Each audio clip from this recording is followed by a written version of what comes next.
Hello everyone, welcome back to our English learning series with Zint Institute. Today we will learn about very important topic and basic topic in English spoken, that is formal greetings and informal greetings. So let's get started.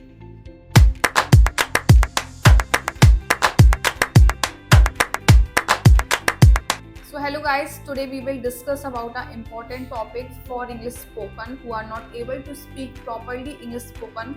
So first topic is upper fear of being wrong. आप English क्यों नहीं बोल पा रहे हैं? क्योंकि आपको डर है कि आप कहीं गलत ना हो जाए, इस वजह से आप इंग्लिश नहीं बोल पाते हैं और ये डर कहीं ना कहीं आपकी फ्लुएंसी तोड़ देता है. इसलिए अब आप कोशिश करें, गलत ही भले बोलें लेकिन ये डर से आप बाहर निकलें, तभी आप इंग्लिश बोलने में फ्लुएंट हो पाएंगे. सेकेंड टर्म आएगा शॉर्ट्स ऑफ वर्ड. जब आप इंग्लिश बोलते हैं तो आपने बहुत से लोगों को नोटिस किया होगा कि उनके पास उन्हें इंग्लिश बोलना तो आता है लेकिन जब वो बोलना शुरू करते हैं तो वो अटक जाते हैं और आप ये सोचते हैं जिनके पास ज़्यादा वोकैबलरी होगी, ज़्यादा वोकैब होगा, वही इंग्लिश अच्छे से बोल पाता है. तो ऐसा बिल्कुल नहीं है. आप जो बड़े बड़े एक्टर्स हैं, एक्ट्रेस हैं, उनको फॉलो कीजिए. उनको देखिए कि वो नॉर्मल सी ग्रामर यूज़ करते हैं, नॉर्मल से वर्ड यूज़ करते हैं, लेकिन इसके बाद भी वो इंग्लिश फ्लुएंट बोल सकते हैं. इसलिए ऐसा ज़रूरी नहीं है कि आपके पास फ्लुएंट बोलने के लिए आपके पास वोकैबलरी हो. वोकैबलरी की टेंशन आप मत लीजिए, बस आप बोलना शुरू कीजिए. धीरे धीरे आपके दिमाग में वर्ड आने शुरू हो जाएंगे. आप जो कठिन वर्ड्स होते हैं उनको अभी थोड़ा अवॉइड कीजिए, जो सिंपल वर्ड्स होते हैं उन पे फोकस कीजिए. धीरे धीरे सिंपल से आके आपकी वोकैबलरी हाई होती जाएगी. नाउ अब थर्ड पॉइंट आएगा stuck in Hindi to English. सबसे बड़ा इंडिया में इसी वजह से लोग फ्लुएंट इंग्लिश कम बोल पाते हैं क्योंकि वो हिंदी से इंग्लिश ट्रांसलेशन करते हैं. अगर आप हिंदी से ट्रांसलेशन करोगे इंग्लिश में तो कहीं ना कहीं आप अटकोगे और आप जो सोच रहे हो वो इंग्लिश में ट्रांसलेट नहीं हो पाएगा क्योंकि बहुत डिफिकल्ट होता है इंग्लिश हिंदी से इंग्लिश ट्रांसलेशन करना. अगर आप इंग्लिश से इंग्लिश टू ट्रांसलेट करोगे, आप अगर इंग्लिश में सोच रहे हो वही आप मुंह से बोलोगे तो वो ज़्यादा इजी पड़ेगा आपके लिए. इसलिए अब आप लोग कोशिश करिए कि आप इंग्लिश में ही सोचें. अगर आप इंग्लिश में सोचना शुरू करेंगे तो आप इंग्लिश में बोल भी पाएंगे. अब इंग्लिश में सोचना शुरू कैसे करेंगे? क्योंकि नेटिव लैंग्वेज तो आपकी हिंदी है और कोई लोकल लैंग्वेज हो, आपका जो डायलेक्ट है वो आपकी लैंग्वेज है, लेकिन अब आप इंग्लिश में सोचना कैसे शुरू करेंगे? ज़्यादातर लोग एडवाइस यही देते हैं, इंग्लिश न्यूज़पेपर पढ़ो, मूवीज देखो, वेब सीरीज देखो. आजकल वेब सीरीज भी आने लगी हैं. तो बस ऐसे ऐसे आपकी इंग्लिश इम्प्रूव होगी. आप इंग्लिश में सोचना शुरू करेंगे और फिर जैसे आप इंग्लिश में सोचना शुरू करेंगे तो आपके दिमाग में अपने आप ऑटोमेटिक इंग्लिश आती जाएगी, वर्ड्स भी आते जाएंगे, आपको वहाँ से वोकैबलरी भी मिलेगी और आप इंग्लिश फ्लुएंट बोल पाएंगे. और थर्ड टर्म फोर्थ टर्म आया कि वेरी लो कॉन्फिडेंस. इन सब चीज़ों की वजह से आपको ऐसा लगता है कि आपके पास वोकैबलरी नहीं है तो आप कॉन्फिडेंटली इंग्लिश फ्लुएंटली नहीं बोल पाएंगे और आपको ये लगता है कि हम गलत बोल देंगे तो सामने वाला हमें जज कर लेगा. तो ये ध्यान रखिए, अगर सामने कोई इंग्लिश बोल रहा है तो उसने भी इंग्लिश सीखी है तभी वो इंग्लिश बोल पा रहा है. अगर वो आप ही जैसे सोचता कि नहीं मैं गलत हूँ और कोई सामने मुझे जज कर देगा तो वो भी आज इंग्लिश बोलने में केपेबल नहीं होता. तो आपको अपना कॉन्फिडेंस हाई करना है. आप बस इंग्लिश बोलना शुरू कीजिए. ये मत सोचिए कि आपके पास वोकैबलरी है या नहीं है. आप ये मत सोचिए कि कोई आपको जज कर रहा है. बस आपको ये दिमाग में रखना है कि you have to speak in English because English में आज के टाइम में सारे इंटरव्यूज कंडक्ट होते हैं. आप कोई भी प्रोफेशन की बात कर लो, डॉक्टर, आईटी फील्ड में हुआ, जर्नलिस्ट हुए, कोई भी प्रोफेशन की बात कर लो, उसमें इंग्लिश हाई डिमांड है. अगर आपके पास इंग्लिश है तो आपको काफ़ी अप्रोच वहाँ पर देखने को मिलेंगी. तो आप बस ये इंग्लिश बोलना शुरू कीजिए, इंग्लिश में सोचना शुरू कीजिए और ये बिल्कुल मत घबराइए कि आपके पास वर्ड्स नहीं है. बस शुरू कीजिए आप और आपकी जर्नी अपने आप धीरे धीरे आगे बढ़ती जाएगी और आप खुद में improvement after some time feel करेंगे. नेक्स्ट टॉपिक आता है कि अब इंग्लिश हम बेसिक से स्टार्ट कर रहे हैं.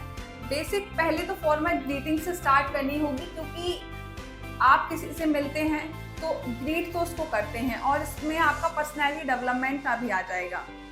नॉर्मल लोग पूछते हैं कि हाउ आर यू, लेकिन आप जब ये पूछेंगे कि हाउ हैव यू बीन तो उसको ये लगेगा कि इसने इंग्लिश सीखी कहाँ से है. तब आप बोलना कि आपने इंग्लिश जिंट इंस्टीट्यूट से सीखी है. तो बस आपको ये स्टार्टिंग से ही अगर आप कोशिश करें तो अच्छी वोकेबलरी का यूज़ करने की कोशिश करें। अगर ऐसा पॉसिबल नहीं हो पा रहा है तो नॉर्मल बोलें। लेकिन जब आपसे अब कोई पूछेगा कि अगर आपको किसी से पूछना है हाउ आर यू, तो क्या बोलेंगे आप? How have you been. क्या बोलेंगे आप? How have you been. आप अपने फ्रेंड्स से मिलने जा रहे हैं, उनसे क्या पूछेंगे? How have you been. और उस आपके फ्रेंड क्या जवाब देगा? आपका फ्रेंड ये जवाब देगा, I am doing fine, I am doing fine, thank you. जब आप अपने किसी कॉलीग से मिलेंगे, क्या पूछेंगे? How have you been. आपका कॉलीग क्या जवाब देगा? I am doing fine, thank you. Thank you जरूर बोलें, क्योंकि थैंक यू से आपका पर्सनैलिटी डेवलपमेंट दिखेगा कि आप किस लेवल पे स्टैंड कर रहे हैं। तो अब हाउ आर यू को स्किप करके आप हाउ हैव यू बीन पर आए और वहां पर बोलें I am doing fine, thank you. और सेकंड आप ये भी पूछ सकते हैं कि how are you doing, how are you doing. तो सामने वाला बोलेगा आई एम डूइंग फाइन, तो सेम आंसर रहेगा, I am doing fine, thank you. तो आपके पास दो वोकैबुलरी हो गई जब आपको पूछना है कि आप कैसे हैं। तो how are you, how have you been and how are you doing. और इसका आंसर क्या होगा? I am doing fine, thank you. Last is what are you up to. अगर ये हाउ आर यू का इंस्टेड वर्जन है, अगर आपको ऐसे हाउ आर यू नहीं पूछना, अगर आपको हाउ हैव यू बीन नहीं पूछना, अगर व्हाट आर यू डूइंग नहीं पूछना, तो आप ये भी पूछ सकते हैं what are you up to, what are you up to, ये भी पूछ सकते हैं आप। फिर लास्ट में जब कन्वर्सेशन खत्म होती है तो आप ये पूछिए thank you for your time. तो अब मैं आपसे कुछ पूछ रही हूँ, हाउ हैव यू बीन, तो आप कैसे बोलेंगे? I am doing fine, thank you. मैंने आपसे पूछा हाउ आर डूइंग, आप बोलेंगे I am doing fine, I am doing great, I am doing excellent, thank you. And last is what are you up to, what are you up to, आप यही बोलेंगे I am doing fine, I am doing great, I am doing excellent, thank you for your time, thank you for your time. तो ये जो formal greetings हुई इनको अब बदलना शुरू कीजिए। How are you, thank you, sorry, ये सब को अब थोड़ा एक्स्ट्रा वर्जन पे जाइए, क्योंकि ये आपका पीडी का भी पार्ट है। Next we will come to the कि जब आप किसी से मिलते हैं कि greeting someone depend on the age, relation and the position of the purpose. तो ये ज़्यादातर लोगों को पता होगा कि जब सुबह मिलते हैं तो गुड मॉर्निंग बोलते हैं, दोपहर में मिलते हैं तो गुड आफ्टरनून बोलते हैं, और जब शाम में मिलते हैं, रात के टाइम मिलते हैं तो गुड इवनिंग बोलते हैं, गुड नाइट नहीं बोलते। गुड नाइट जब विदा लेते हैं, जब गुड नाइट बोलते हैं। तो जब आप किसी से मिल रहे हैं, good morning sir, good morning ma'am, और फिर आप ये पूछ सकते हैं good morning sir, sir good morning sir, how are you doing, how have you been, ऐसे आप पूछ सकते हैं। तो यही है कि अगर आप शाम 5 बजे से सोने तक गुड इवनिंग बोल सकते हैं, और जब आप किसी से विदा ले रहे हैं तो आप गुड नाइट बोल सकते हैं, टेक केयर बोल सकते हैं, सी यू बोल सकते हैं, बाय बोल सकते हैं, हैव अ नाइस डे बोल सकते हैं। जब आप किसी से मिल रहे हैं तो ये पूछ सकते हैं good morning, how have you been, तो सामने वाला बोलेगा I am doing great, thank you for your time, आप बोलेंगे हैव अ नाइस डे। तो आप एक कम्युनिकेशन को सक्सेसफुल कम्युनिकेशन बनाने के लिए ये कंपोनेंट आप ज़रूर ऐड करें, तो आप देखेंगे कि आपकी जो पर्सनैलिटी है वो अलग ही नोटिस की जाएगी। Now we will come to the we ask for something. जब हम किसी से किसी चीज़ के लिए पूछते हैं तो कैसे बोलेंगे? ज़्यादातर बोलते हैं कि could you please give this, तो ऐसे बोल सकते हैं कुड की प्लीज़ की जगह हम काइंडली यूज़ कर सकते हैं। प्लीज़ थोड़ा इनफॉर्मल में आएगा और काइंडली थोड़ा फॉर्मल वे में आएगा। तो we ask something for someone, so आप प्लीज़ काइंडली का यूज़ कर सकते हैं। अगर कुछ दिया है या कुछ आप अपनी बात का महत्व दिया गया है तो आप ऐसे बोल सकते हैं थैंक यू, थैंक्स। और अगर कोई आपका धन्यवाद करे तो आप ऐसे बोल सकते हैं, किसी ने आपको थैंक्स बोला है तो welcome, mention not, welcome, mention not, my pleasure, it's okay, it's all right. तो आप ये बोल सकते हैं फीडबैक के तौर पर कि, लेकिन हाँ बोले ज़रूर, अगर किसी ने आपकी हेल्प की है तो आप थैंक यू बोलें, और फिर वो सामने वाला आपको वेलकम बोल रहा है। अगर आपने किसी की हेल्प की है, वो सामने वाला आपको थैंक यू बोल रहा है, तो आप बोले mention not, it's all right, my pleasure. तो ये सब चीज़ें बोलना आप लोग शुरू करें। Now we will come to the how to say sorry in different way.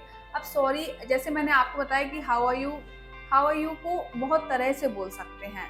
First is how have you been, तो आंसर देगा I am doing great, fine. What are you up to, what are you doing. So ये आपके substitute हो गए how are you के। Now we will come to the sorry, कि sorry को अलग अलग तरह से कैसे बोल सकते हैं, क्योंकि ये बेसिक इंग्लिश है, आपको ये अपनी डेली लाइफ से स्टार्ट करनी होगी, then you are able to speak fluently. So आप सॉरी अलग अलग तरह से कैसे बोल सकते हैं, जब आप किसी से बात कर रहे हैं और आपको कुछ समझ नहीं आया है तो आप बोलेंगे, फर्स्ट ऑफ ऑल आप नॉर्मल इंग्लिश में बोलेंगे I am sorry I didn't get it. But अगर आप एक अच्छे स्पीकर बनना चाहते हैं तो हाउ विल यू से लाइक दिस।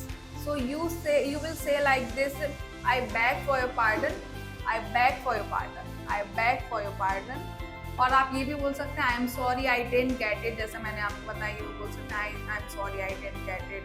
एक्सक्यूज मी बोल सकते हैं, और जब बात समझ नहीं आती तो ऐसे बोलते हैं सॉरी, मतलब फिर से रिपीट करने को बोलते हैं कि सॉरी।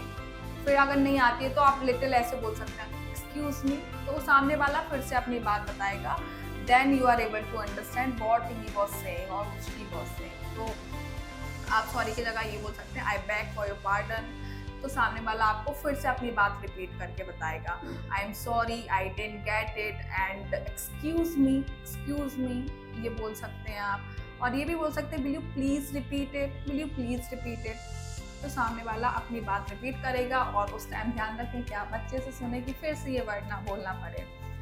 तो अब सॉरी का आई beg for your pardon, sorry की जगह आप ये वर्ड यूज करें, आई beg for your pardon, excuse me, I didn't get it, will you please repeat it. तो अब ये वर्ड बोलना शुरू करें। हाउ आर यू हुआ आपका, सॉरी हुआ आपका, आपका ग्रीटिंग्स हुआ। तो ये पूरा आप लोग अपने आप में नोटिस करें, और जो इम्प्रूवमेंट खुद में आपको लग रही है वो आज से ही शुरू कर दें करना। आज इंग्लिश स्पोकन की क्लास 1 थी, जिसमें आज हमने सीखा कि हाउ आर यू को अलग अलग तरह से कैसे बोल सकते हैं, सॉरी को अलग अलग तरह से कैसे बोल सकते हैं, फॉर्मल ग्रीटिंग्स हम कैसे दे सकते हैं किसी को, इनफॉर्मल ग्रीटिंग हम कैसे दे सकते हैं। तो आज जो भी सीखा उनको अपनी डेली लाइफ में लाएं, then you are able to speak English fluently.